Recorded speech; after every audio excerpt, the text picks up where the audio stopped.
This video is brought to you by MoviePalette.com and enter ROOM15 for 15% off of your palette.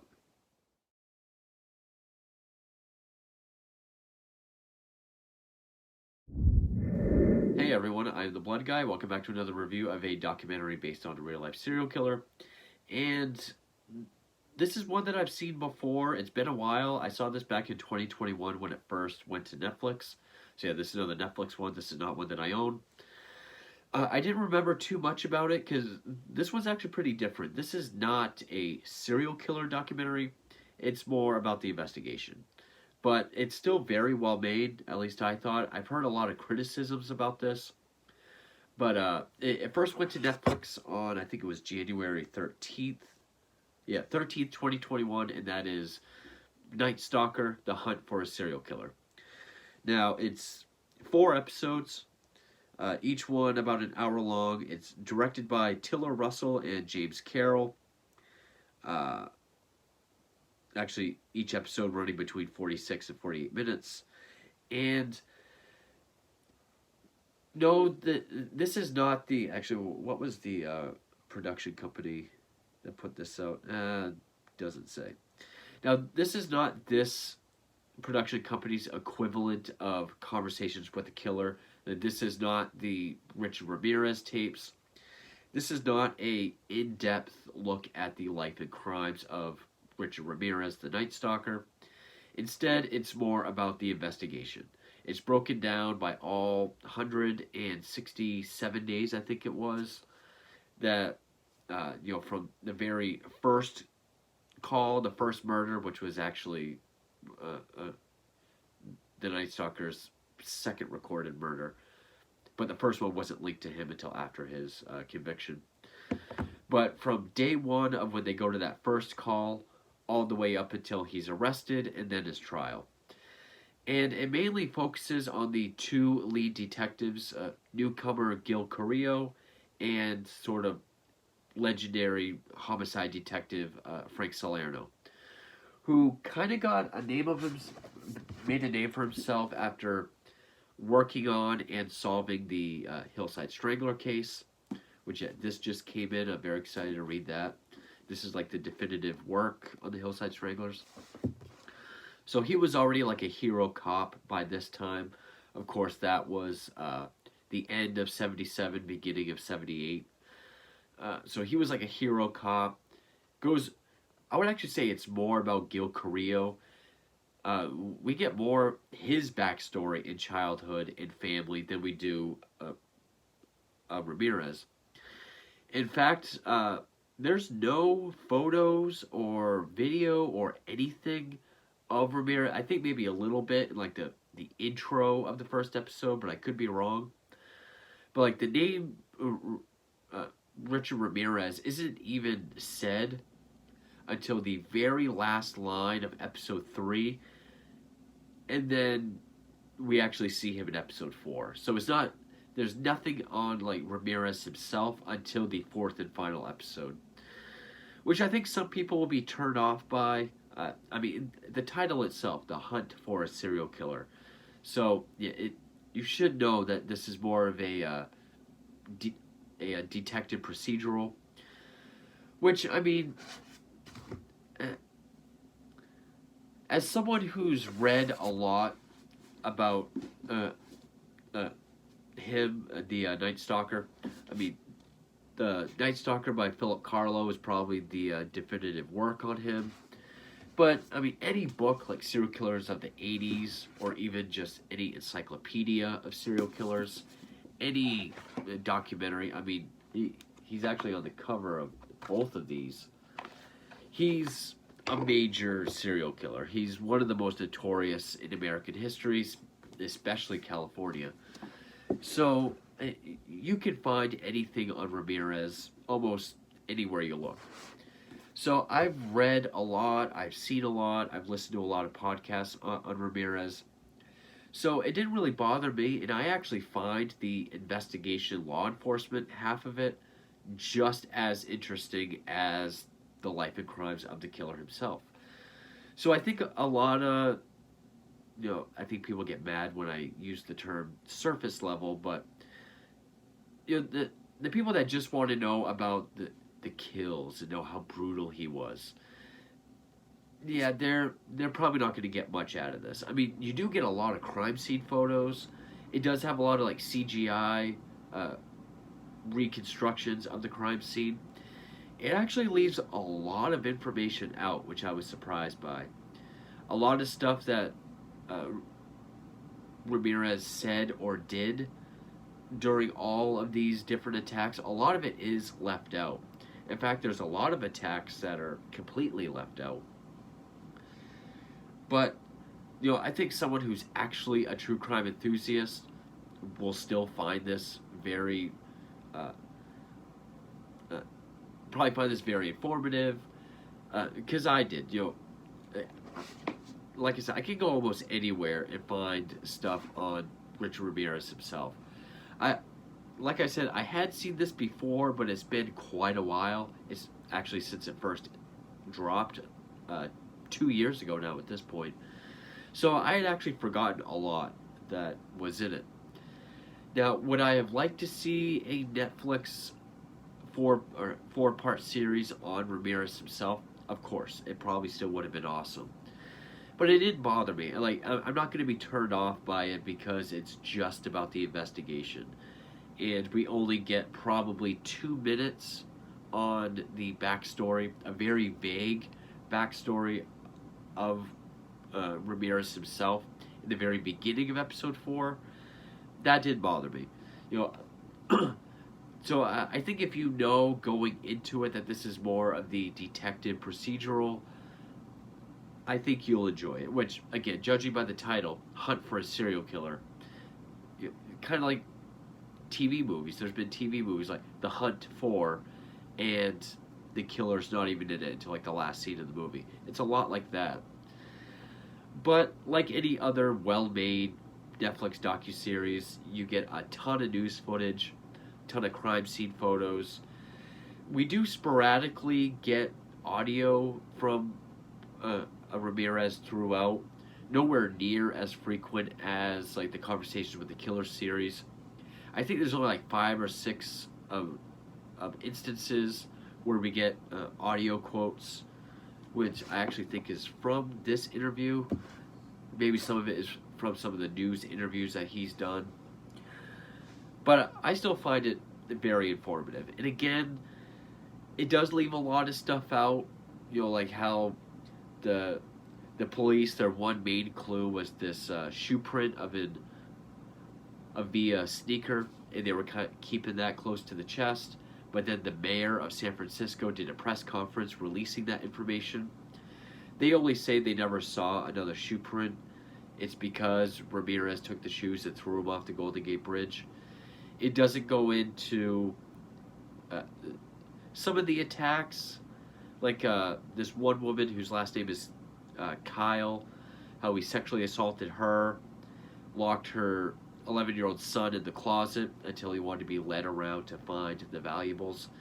It doesn't go into every attack, and some of the attacks it doesn't go into all the information. Like one of the first attacks, it was a married couple. The wife pulls out her shotgun. When she pulls the trigger, it clicks. She didn't realize it wasn't loaded because the grandkids were over. That enrages him, and he brutalizes her. It doesn't go into details like that, or this one married couple, the Needings, how he was almost decapitated. Doesn't go into because he had just bought a brand new machete and wanted to use it.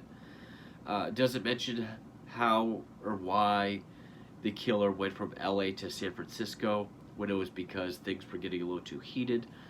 Now, obviously, it's playing it off like we don't know who the killer is until they do. So it's playing it off like that. But you would think even in episode 4, when they have him in custody and they kind of like there could have been segments where they go back on some of the cases that they've worked and realize that there's more info, like he said this, which pertains to what we found, or oh, there was an eyewitness that said this, and that ties in here.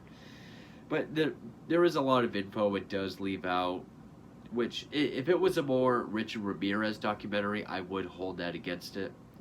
But where it's more the investigative side, I don't really hold it that hard against it. But yeah, I don't dislike this documentary just because it's more about the investigation. It is more about the two lead detectives. I've seen reviews where people disliked it for that reason, and I don't understand that. If you're really into true crime, you're just as much into the law enforcement side as you are the actual crimes itself. It's one complete story. I'm just as fascinated by the investigation as I am the crimes itself.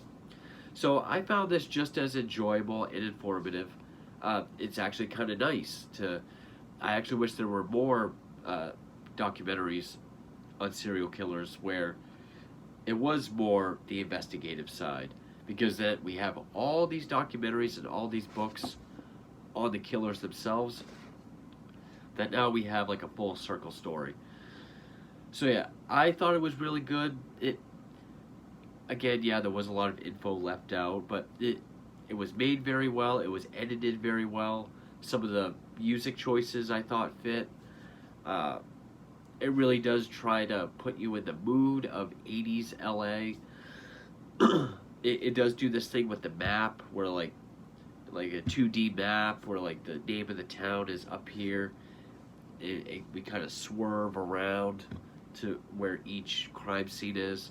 I did like the CGI reconstructions of the scenes. It kind of looked like a cutscene to a well done video game. That's kind of what it reminded me of. Even how he was arrested and how the entire community was like chasing after him. Didn't really go into as much detail as some podcasts I've listened to or some books that I've read. Even books like this, where it's just like a short article. It's not even a whole book on the killer. Has had more info on certain things about him. But yeah, even when it goes into his past, like his early drug use, his early theft and crimes, his cousin Mike or Miguel, depending on what you read, him witnessing Mike or Miguel killing his wife in front of him. Things are very barely mentioned in the beginning of the 4th episode. But I still thought it was well made for what it was. It's one I would like to own if Netflix would put stuff out. I thought it was just as important, just as informative as a documentary on Richard Ramirez himself. So I liked it. It's not the best on Netflix, but I still enjoyed it. But yeah, don't let that deter you just because it's about the investigation, not a deep dive into the life and psychology of the Night Stalker himself. Don't be mad that it's not taking us into the mind of a killer. I really like to be taken into the psychology. We're never. This even ends with them saying we're never going to understand why people do this. But yeah, don't be turned off just because it's about the investigation. It's still just as intriguing, just as interesting, just as deep dive on that side, and still pretty competently made. So I still really enjoyed it. So I tried to take less notes, but this is still going to be a very long video, so I apologize for that. But with that, we'll get into the short summary and then what each episode covers. So as always, I like to give a brief summary on the killer that the film or documentary is based on. So Richard Ramirez, aka the Night Stalker, is one of America's most notorious serial killers and was the perpetrator in one of, if not the biggest, manhunt in California's history. Between April of 1984 and August of 1985, Ramirez killed at least 13 people and brutally attacked several more, though experts believe he's responsible for at least 15 plus murders in the Los Angeles and surrounding areas and San Francisco. He would sneak or break into homes at night and attack, sexually assault, brutalize, kill, and rob, thus leading to his moniker, the Night Stalker. Though the media had a few other names for him, such as the Walk-In Killer and the Valley Intruder. Though a majority of his victims were elderly, he didn't really have a set pattern of victims, method of killing, or a jurisdictional area. This randomness not only made it extremely difficult for law enforcement to track, but also instilled fear and terror in all of Southern California. He would use a pistol, a knife, a machete, his own foot to stomp, electrical cords, whatever he had or could find. He is also known for his tall, slender appearance with rotten teeth, bad breath, and dark, menacing, wild eyes, and dark hair. A description all survivors would use as a description as well. Ramirez got into drugs and Satanism at a very early age, as young as 12 years old, and along with violent pornography and death. He was also a skilled thief in high school. He was known to tell his victims to swear to Satan and draw pentagrams on the walls, and even flashed a pentagram on his palm in court and yell, "Hail Satan." He was also a fan of rock and heavy metal music, loving his Night Stalker title, as it was similar to AC/DC's song Night Prowler, and AC/DC was his favorite band. His trial was the most expensive at that point, beating out the Hillside Strangler trial, and he was found guilty on 12 counts of murder and over 30 counts of robbery, rape, and other charges. Like Bundy, he had a slew of female groupies that sent him risque photos, letters, and attended his trial. He even married while on death row in 1996. He died in 2003 of cancer while awaiting his death in the gas chamber. And so now we'll get into what the docuseries actually gets into, and I promise I'm trying to limit the amount of notes or try to make them more vague and broad so that these videos aren't so long. So we'll see if I did any better than the Conversation with the Killer videos. So episode 1 is called The Devil in the City of Angels. Starts off with August 8th, 1985. We get a video of Detective Gil Carrillo. As I said, Carrillo and Frank Salerno, they're kind of the stars of the show. They're the main ones being interviewed. I'd probably say Carrillo more so than Salerno. But video of him on the investigation of a series of murders, sexual assaults. He and Salerno go into LA in the 1980s, kind of what it was like, with a lot of 80s footage of LA. And then news footage of the Night Stalker attacks. So then we jump back to East LA, 1960. Gil Carrillo on his time in Vietnam, his childhood, his family. Interview with his wife, Pearl Carrillo. She's interviewed. How he became a cop in October of 71. Then in March of 81, he goes into homicide. He goes into how he wanted to be in homicide, then how he finally ended up there, how he's the new guy on the block. People don't really respect him. We get an interview from Tony Valdez, who was a pretty major reporter in LA at that time. Then we're introduced to Detective Frank Salerno, who was a hotshot detective. Everyone looked up to him. He's the guy that cracked the Hillside Strangler case, which comes up a few times in this. He's kind of like the Will Graham, I guess, for those familiar with Hannibal. He's kind of like the Will Graham.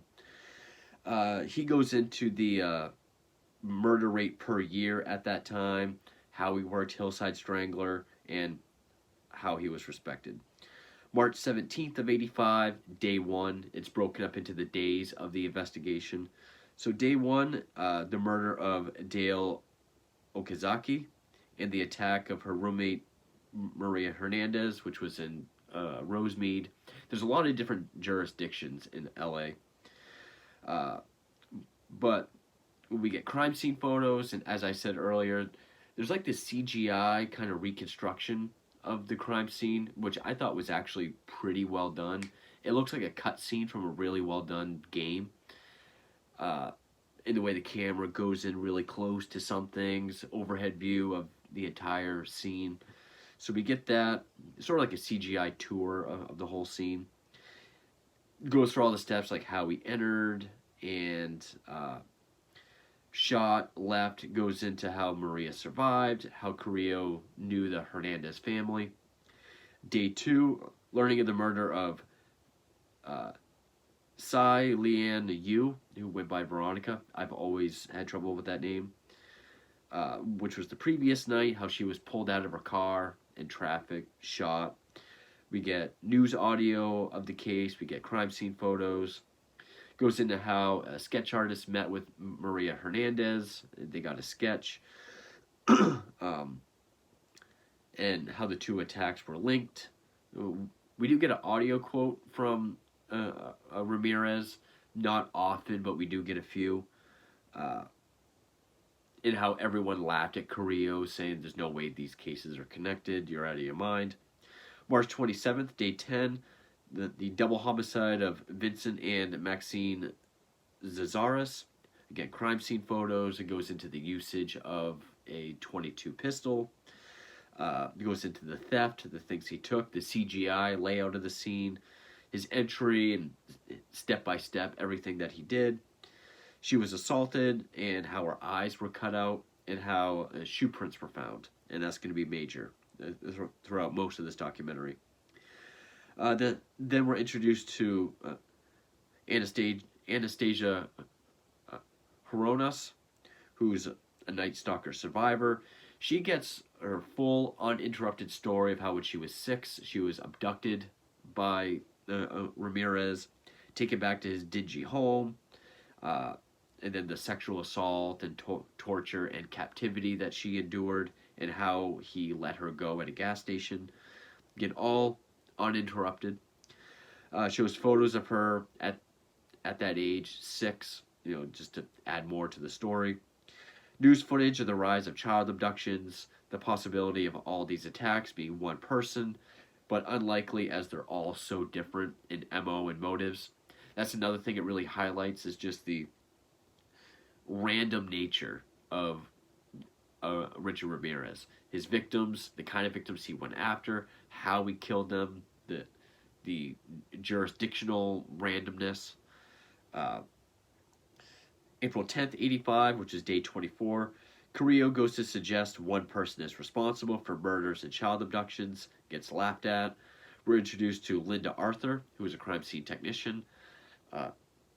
Yes, Ramirez was responsible for a couple child abductions, but not all the ones in LA, or even a big number of them.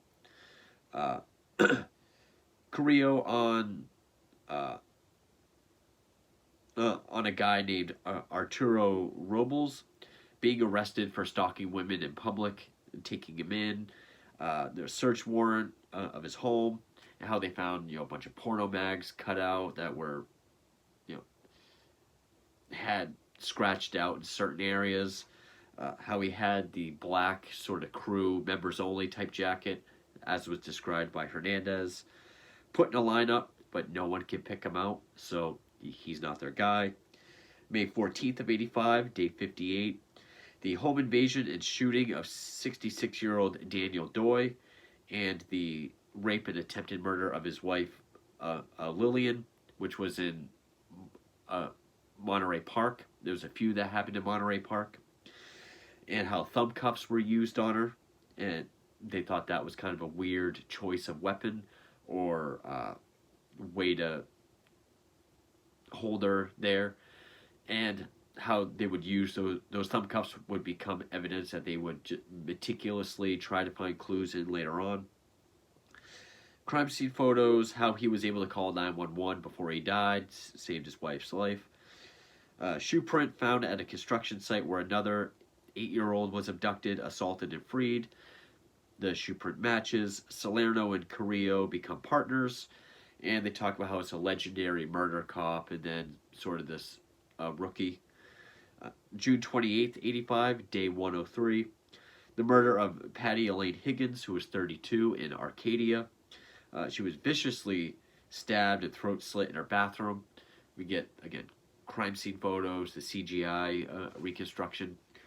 And this doesn't shy away from the photos. It shows pretty much everything. There's like little strips of black tape over the faces or the eyes of the victims. Again, it doesn't go into a whole lot of detail of the crimes. Uh, for example, I believe it was the in one of these, uh, a woman pulled a pistol on Ramirez and pulled the trigger, not realizing it wasn't loaded, and then he viciously attacked her. So it doesn't go into a lot of the stuff he did, which, I mean, maybe in the later episodes it does once he's actually caught, but there's a lot it leaves out, like stuff he said to the victims that we know now. Um, but yeah, July 2nd, 85, day 107, the murder of 75-year-old Mary Cannon, which was just a few miles away from the previous one. Her throat was slit, photos of the crime scene, interior of the house, news articles. July 5th, 85, day 110, the brutal attack of 16-year-old Whitney Bennett with a tire iron in her bedroom, which was also ransacked. This one has a big CGI layout of it as well. Um, Crime scene photos of the entry point of the window, how she survived. It shows photos of her in the hospital, all banged up, black and blue, hooked up to machines. They go into how she was interviewed. There was the bloody shoe print found on the comforter, same shoe print. And then they finally listen to Carrillo about all these cases being connected to one person. And it ends with Carrillo saying, and then it became clear, we got us a serial killer. And then it ends. Episode 2 is called Anyone Could Be Next, because this kind of goes into more randomness of the crimes, but also when the media started to get involved and everyone in LA was freaked out. Uh, it opens up with footage from 1977, archive footage of some of the Hillside Strangler victims, the arrest of Kenneth Bianchi, and how he entered a plea deal to testify against his cousin of Angelo Buono. Salerno and Tony Valdez go into the case and how huge it was in LA and how that was like the biggest serial killer case in Southern California at that time. And then that segment kind of ends. Oh, and how Salerno was the one that caught them. And that segment ends with Salerno being like, I thought that was the end of it. But then when these cases started, I thought, oh shit, here we go again. Summer of 1985, how there was no pattern to the victims or MO. July 6th, 85, day 111. Lorraine Rodriguez, a survivor, tells the story of when Ramirez attempted to break in, but her husband, John, who was actually an officer for the sheriff's department, they heard the noise, he checked the house, he wasn't able to break in, but there was a shoe print deep in the soil outside the window, so he kind of boxed that off to protect it.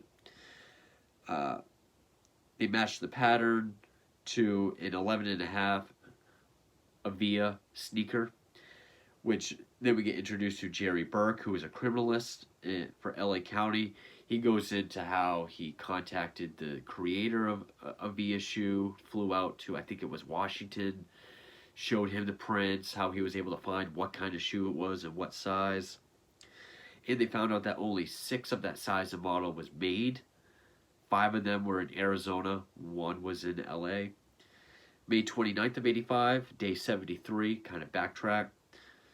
We go to Monrovia, which again, every time there's a new crime, we kind of get this 2D map, where the map's down here, but the name of the town's up here. We kind of swoop around to where it is. The murder of Mabel Bell, who was 83, in the sexual assault and beating of her invalid 81-year-old sister, Florence Lang. Now, it shows crime scene photos, even her with the black tape ligatures on the bedpost and her ankles.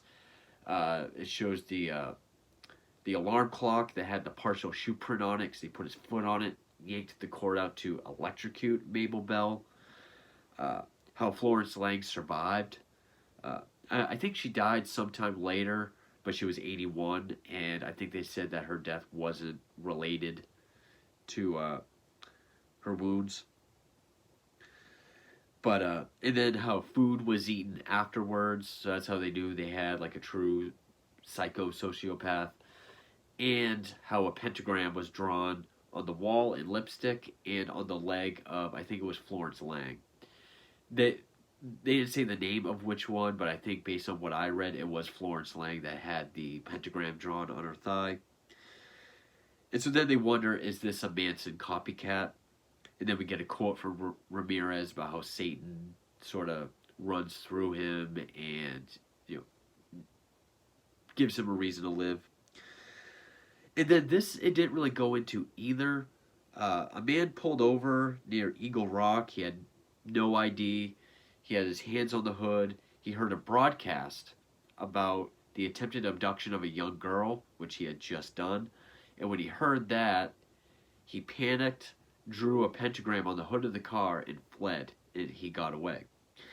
Now, around this time, there was a woman, a 42-year-old. Uh, Her last name was Kyle, and she was attacked. And then Ramirez had her 11-year-old son, locked him in the closet, but then let him out to show where the valuables were, and then he locked him back in the closet. I think her name was it Cheryl Kyle or Sharon Kyle? Her last name was Kyle. But it was around this time. Yeah, I don't know if they're going to get more into it later, but they did say the attempted abduction of a young girl, but the timeline adds up that it was the home invasion of the Kyle woman with the 11-year-old son. Again, they don't really get into a whole lot of details. Like they didn't even get into detail of the 8-year-old that was brought to the construction site earlier. So it doesn't really get that deep into some of the finer details of the crimes of Ramirez. Again, maybe it will late in later episodes. But yeah, so they wanted to process and print the car. Carrillo and Salerno did, but it got impounded, and then they couldn't get through to the department that had it, so they couldn't print it. Which then gets into sort of the competition of multi-jurisdictional areas, how everyone wants the credit for something, and how that can get in the way of investigations. But then July 7th, 85, day 112, again, we get an interview from Linda Arthur, who called Carrillo, saying that there was an attack, a rape, and a robbery of the woman across the street, who was 63-year-old Sophie Dickman. So she calls Carrillo, they go, we get the crime scene photos.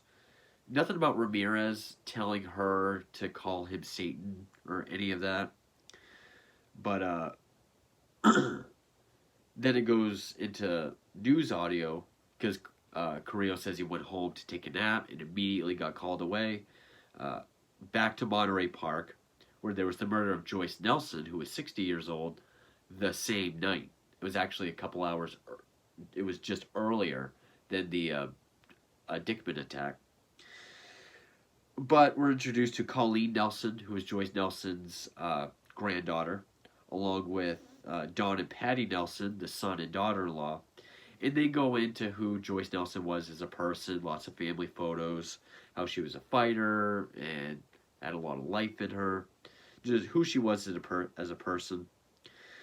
But then we get crime scene photos, the CGI layout, how she wasn't sexually assaulted because she fought back. It shows photos of the bruises of her knuckles, broken nails, which enraged him, and so much so that she died with him stomping on her head so hard that it left a shoe print.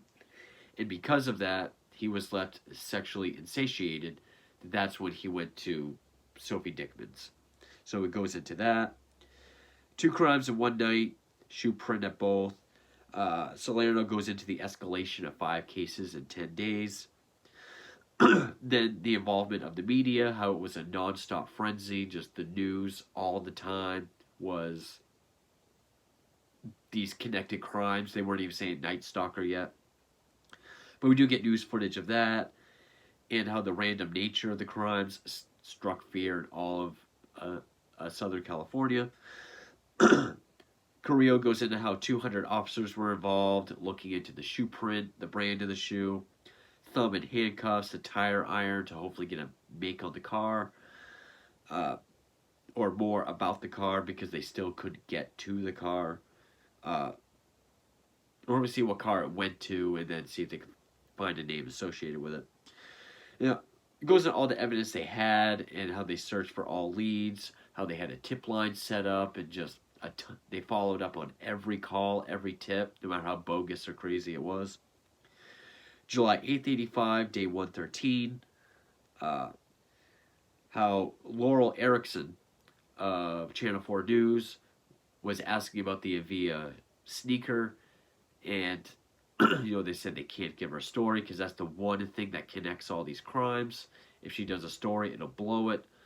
But they were told to give her an interview as long as she doesn't mention the shoe. It shows footage of that interview. And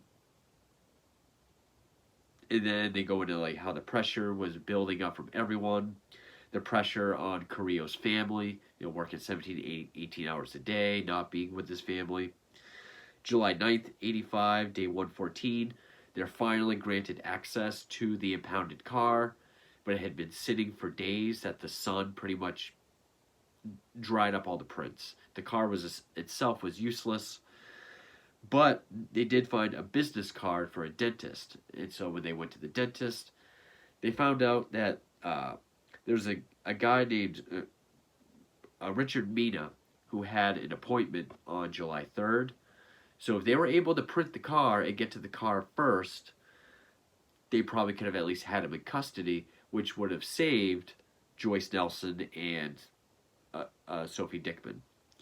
Carrillo is able to get these x-rays of rotten teeth, shows it to a dental friend. He says, this guy's going to go back. He has an impacted tooth. He's going to be in pain. He's going to go back to his dentist. So that's when they decide to set up surveillance at that dentist. I think it was in Chinatown. And that's the end of episode 2. And so then we get to episode 3, and this segment might be a little bit longer because there's actually quite a bit of information in this one. But episode 3 was called Lock Your Doors. And we get the names and ages of all the victims, whether they were murdered or attacked, starting off slow and then going really fast towards the end. Then it goes into the surveillance at the dental office. The guys they put on surveillance were pulled off. They put in a push alarm system. First day they pulled them off, put the button in. Ramirez went in. The button didn't work, malfunctions, so they lost him. So then July 15th, 85, day 120. Actually, that's the day that happened.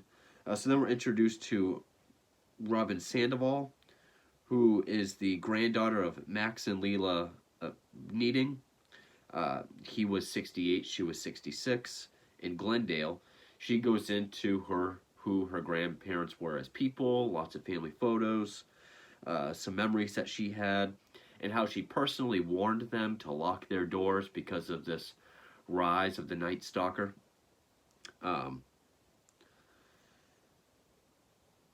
This is July 20th, 85, day 120. I must have messed up somewhere because I think July 15th, that was obviously day 115. Or maybe July 20th was day 125. I screwed up somewhere here.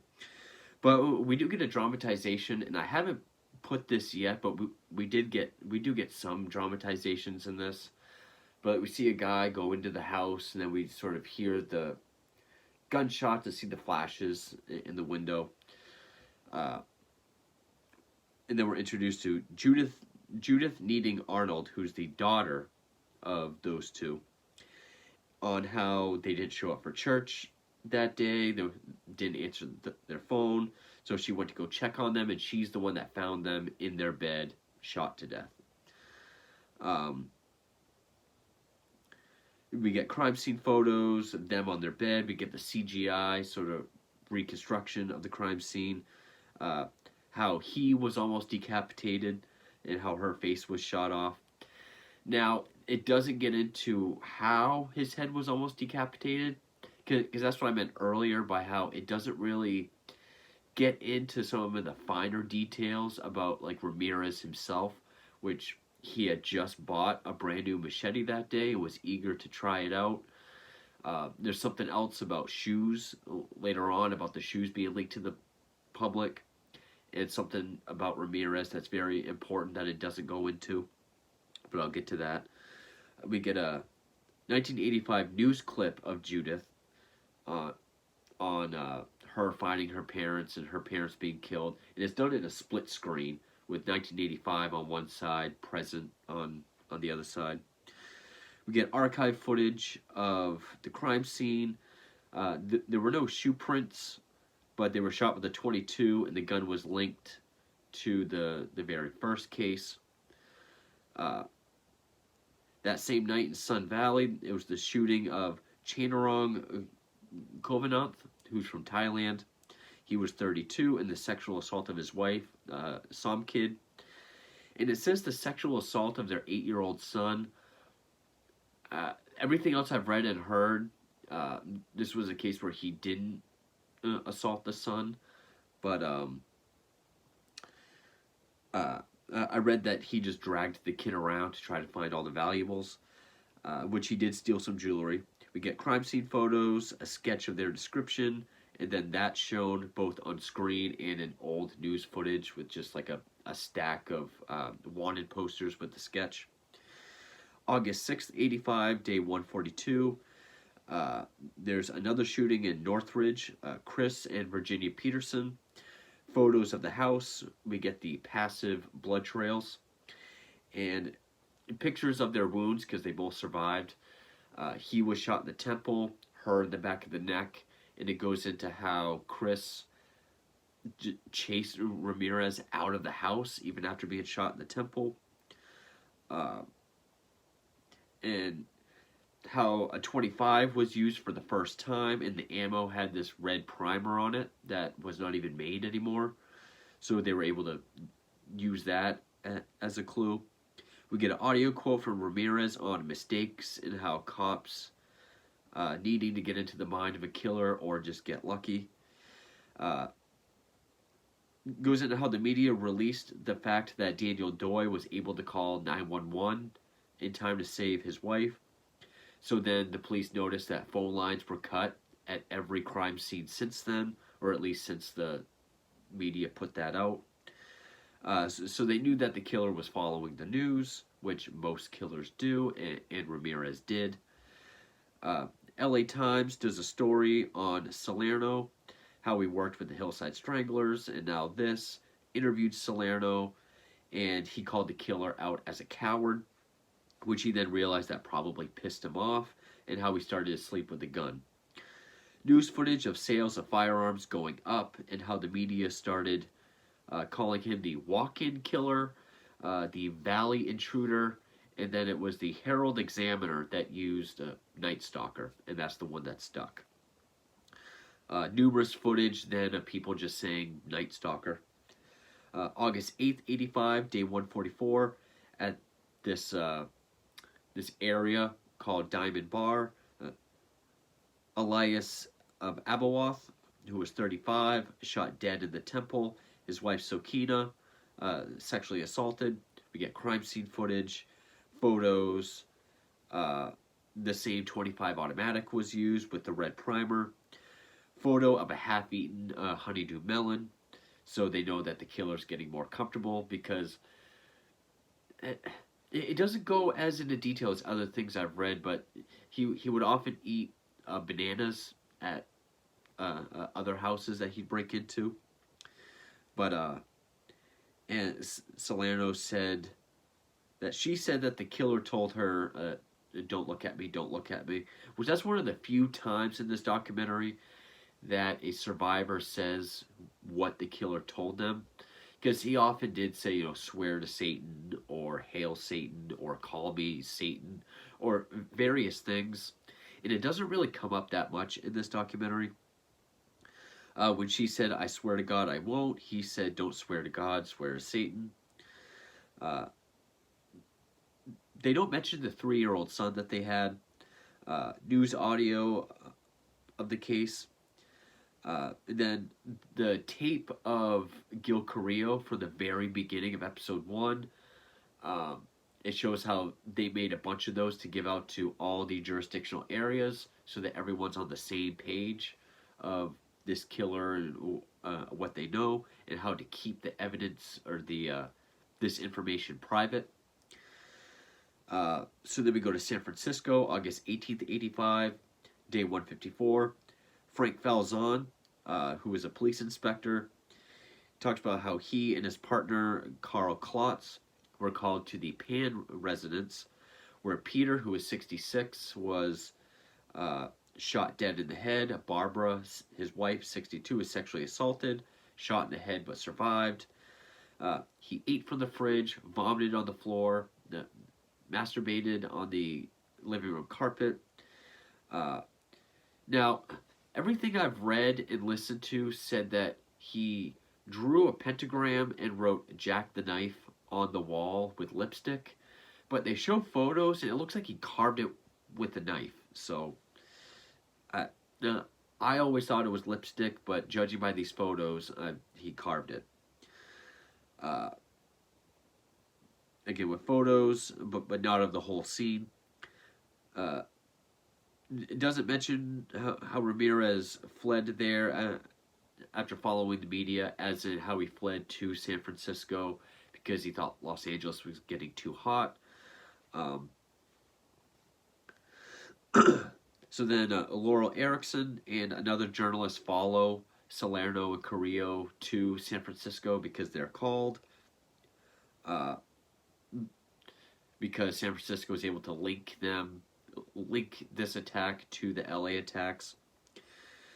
So they follow him and they're talking to this off-duty cop that's a neighbor, and he says, oh, it's just like LA. There's shit written all over the walls, which was not known to the media at the time.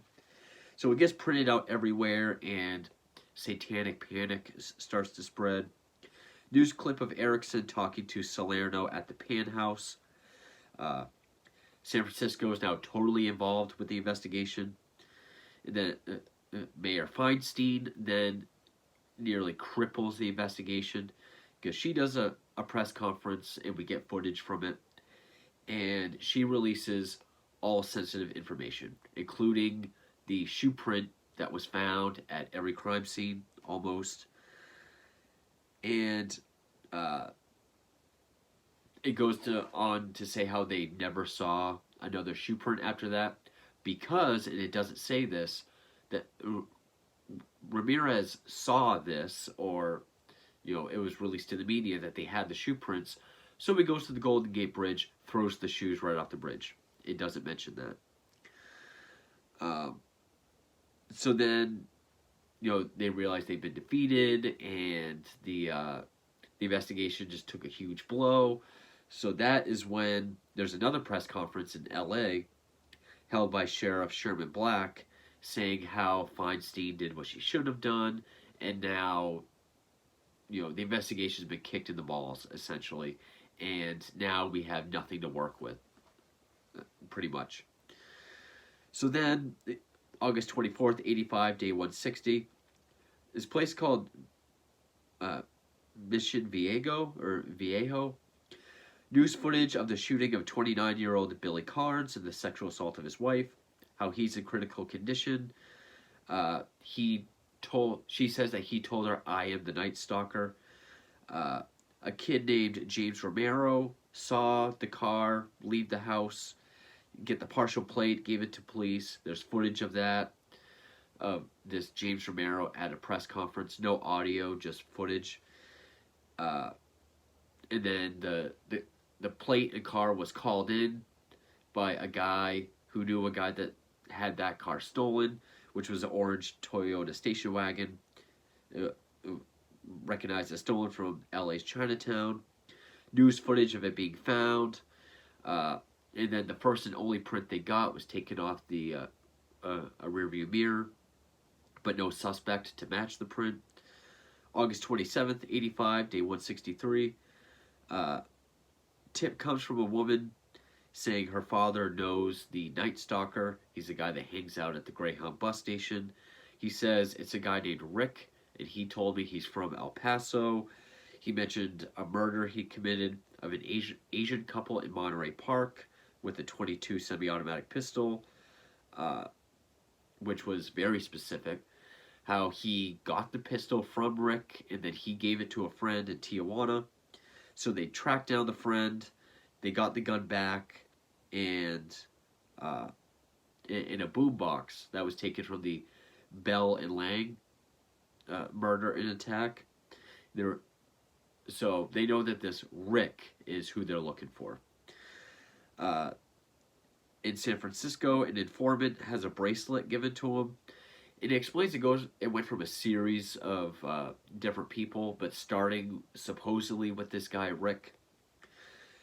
So Frank Falzon goes into how he got a hold of one of the bracelet holders, this guy named Armando Rodriguez, and he goes into how he was able to get Rick's last name out of him. And the episode ends with him saying Richard Ramirez. So now they have a name. So episode 4 is Manhunt. It is pretty much how he got arrested and his trials and everything since. And this is also the only episode where we get into anything about Richard Ramirez as a person or his backstory. Which, the very beginning of the episode, we get photos of Richard Ramirez as a young boy. We get some voiceover of people saying how he was a thief since he was a kid. They call him Five Finger Richie. He was a loner. He got close with his cousin Mike or a Miguel, depending on what you're reading. How he killed his wife in front of Richard when he was young. How his father treated him. Used coke and heroin at a young age. That's it. That's all we get on the backstory of Richard Ramirez. But we're introduced to Glenn Creason from the LA Library. He talks about the day a disheveled, smelly man in a Jack Daniels shirt came in looking for books on horoscope and torture. August 30th, 85, day 166. The name Richard Ramirez, now used to compare to the print found in the rearview mirror. It matches from charges of petty theft and grand theft auto from years before. It shows his mugshot from that time. Now, LA wants to wait 24 hours before putting a warrant out and putting it in the media. San Francisco wants to get in on it immediately. San Francisco holds a press conference and releases it and kind of speeds everything up. August 31st, 85, day 167. Surveillance of the Greyhound bus station, thinking he's going to go back. Because it mentions how he was visiting his brother in Arizona at this time. So then it goes into how he got arrested and the involvement of the community. You know, gets to the bus station. He makes some of the surveillance guys. So he runs out, runs up to the store, sees his face and name on the front page of the paper, runs on a bus. People there recognizes him, jumps off the bus, runs a great distance, tries to steal several cars. Then he gets to like a neighborhood area, and this guy, what was his name? Manuel Delator grabs like a metal bar off a fence, beats Ramirez with it as he tries to steal his car. Beats him up a bit, holds him there, and then this whole community just holds him there until this deputy, Andy Ramirez, shows up and is able to arrest him. Now, it didn't go into as much detail as I thought it would, because there is more to it. Like, he walked into, I think it was a coffee shop, and there was these two older Hispanic ladies that just kept pointing and saying, El Matador, which I think means the killer in Spanish. And then everyone in town was, like, noticed him, and everyone started chasing him. Almost the whole town, that whole area was chasing him.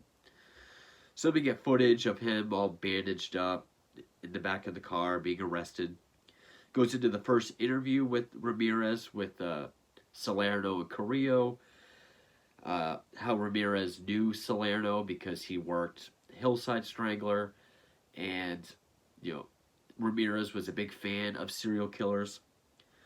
So the footage of them taking him to Central Jail, that's when you see him with a Jack Daniels shirt.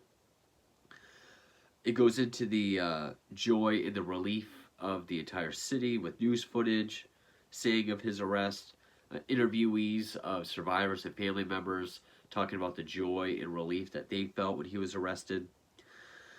They mentioned how they put him in Kenneth Bianchi's old cell at Central Jail and how that excited Ramirez.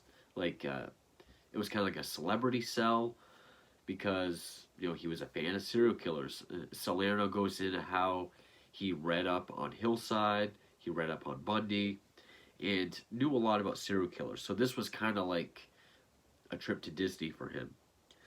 And they were trying to play off that. They were kind of trying to give him what he wants, make him feel important so that maybe he'll talk to them.